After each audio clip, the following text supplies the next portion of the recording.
बैठा विच छट दे वेख के माल गंगू तीर पुत सी भावें ब्राह्मणां दा ऐ पर निकलिया बड़ा चंडाल गंगू भावें कुल बहुत उची सी। क्योंकि कुल नहीं महिना रखदी भी कुल बहुत उची है जां नाम बहुत उच्चा है, इहदे कोल धन बहुत है। परख दी जिहड़ी घड़ी है कसवट्टी तां लगनी है, इहदा मन किदां दा है, इहदी सोच किदां दी है। कुल उची सी पर कहंदे आखिर चित्त नूं सी हार बैठा, पर कहंदे अपने मनो चित्त नूं हार गया। किवें? कहंदे विच छट दे वेख के माल गंगू, कहंदे जदों वेख्या कुछ माल धन दौलत पदार्थ ने तां उहदा मन लोभी हो गया। लोभी का विसा ना कीजै जे का पार वसाए, वो बचन इत्थे लागू हो रहे ने। कहंदे ये अपने पिंड खेड़ी जिन्हों सहेड़ी भी कहने आ उस बन्ने लै गया। ये प्रसंग आपां अगले बीके इथों शुरू करांगे। पर इत्थे धन श्री गुरु गोबिंद सिंह महाराज सच्चे पातशाह जी जदों सरसा के किनारे वेखो 19 दसंबर शाम नूं आनंदपुर साहब का किला छड्डदे ने। पहली रात मेरे सतगुरु सच्चे पातशाह जी 20 दसंबर लगभग सरसा पार करके सतगुरु सच्चे पातशाह जी रोपड़ पहुँच जाते हैं। 20 दसंबर सारा दिन सतगुरु जी इत्थे रहे ते 21 दसंबर शामां पैंदियां ने। कोटला निहंग खां जिन्हें धन गुरु गोबिंद सिंह महाराज सच्चे पातशाह दी जान माल दी सारियां सिंघां दी राखी करन वास्ते उन्हें अपने सिर धड़ दी बाजी तक ला दी गई।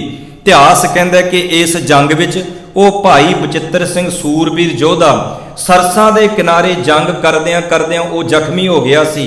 अखीर उन्हों जख्मी नूं चुक के कलगीधर दशमेश पिता जी इत्थे कोटला निहंग खां अज भी तुसीं जाओ उत्थे गुरुद्वारा भट्ठा साहब बनिया है ते अज वो घोड़ियां दे निशान जिहड़े टापां दियां जिहड़े निशान ने ना घोड़ियां दे पैरां दे अज भी उस तरह सुशोभित ने। खैर बेनती करा जदों सतगुरु इत्थे आए ते इधरों फिर जिहड़ियां मुगल फौजां सन वो भी सतगुरां दे पिछे वाहो दाहियां भज्जियां आ रहीआं ने ते उन्हां ने आके कोटला निहंग खां उहदे घर दा बूहा खड़काया। कहन लगे इत्थे गुरु ते गुरु दे सिंह आए ने। वो कहंदा नहीं इत्थे कोई नहीं आया। वेखो झूठ ते सच दो तरह दा हुंदा है। जे तां तुहाडे सच बोलण दे नाल किसे दा नुकसान हुंदा है वो सच नहीं, वो सच भी तुहाडा झूठ है। पर जे तुहाडे झूठ बोलण दे नाल किसे दा फायदा हुंदा है, किसे दी इज्जत बच जाती है, वो झूठ झूठ नहीं हुंदा, झूठ भी सच ही हुंदा है। उदाहरण वजों कोई इंज कह लो बच्ची दौड़ी जा रही है, ਉਹਦੇ ਪਿੱਛੇ कई लोग ਉਹਨੂੰ मारन पकड़न वास्ते ਉਹਦੇ पिछे पै गए। वो भज के ਤੁਹਾਡੇ घर ਦੇ ਵਿੱਚ ਉਹਨੇ ਆੜ ਲੈ ਲਈ, ਤੁਹਾਡੇ घर ਵਿੱਚ ਵੜ गई। पर जे हुण अगों ਉਹ आ के गुंडे ਤੁਹਾਨੂੰ ਇਹ ਪੁੱਛਣ कि बच्ची इधर आई है ਤੁਹਾਡੇ घरे वड़ी है, ਤੁਸੀਂ कहो ਅਸੀਂ ਤਾਂ सच बोलते हैं, ਆਪਾਂ ਕੀ ਇਹ ਸਾਡੇ घर ही है लै जाओ फड़ के, ਉਹ ਤੁਹਾਡਾ सच भी झूठ ही है। पर जे ਤੁਸੀਂ ਇਹ ਕਹਿ ਦੋ नहीं ਸਾਡੇ घर कोई नहीं आया, ਤੁਹਾਡੇ इस झूठ बोलण दे नाल जे वो बच्ची दी इज्जत आबरू जान बच जाती है तो वह झूठ तुहाडा झूठ नहीं, झूठ भी तुहाडा सच ही हुंदा है। गल ये नहीं मैं सच बोलिया या झूठ बोलिया, गल ये है कि सच दे झूठ दे पिछे तुहाडी भावना की है, तुहाडी बिरती की है।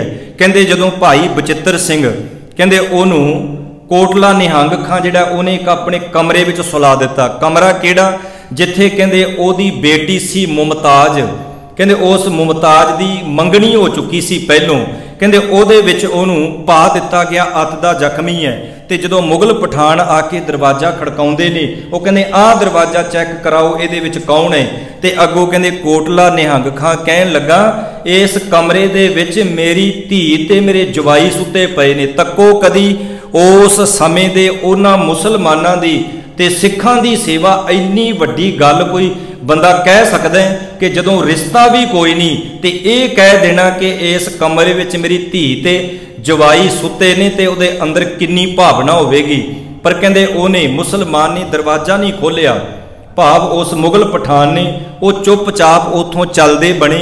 सवेर हुंदी है तो उस समय कहंदे जिहड़ी बच्ची है ना मुमताज, कहंदे ज्यों ही सवेर हुंदी है भाई बचित्र सिंह उत्थे शहीदी पा जांदे ने, क्योंकि बहुत ज़्यादा तन दे उपर जख्म ते बहुत ज़्यादा निशान लगे हुए सन, क्योंकि दुश्मन दे नाल जूझदियां अखीर कहंदे सूरा सो पहचानी है जो लरै दीन के हेत पुरजा पुरजा कट मरै, कबू ना छाड़ै खेत। खेत दे अर्थ ने रण भूमि, भाव धर्म दे वास्ते दूजियां नूं बचाउण दे वास्ते अपना आप निशावर कर जाना ते रण तत्ते विचों भज के ना जाना, उहनूं सूरमा कहंदे ने।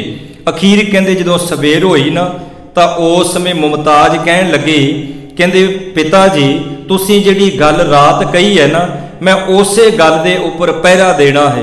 पिता कहण लग्या मैं समझिया नहीं। ते अगों धी कहंदी पिता जी गल एवें, रात तुसीं आखिया कि इस कमरे विच मेरी धी ते जवाई सुते ने ते बस तुहाडे बोलां ते मैं पहरा दिन्नी आ।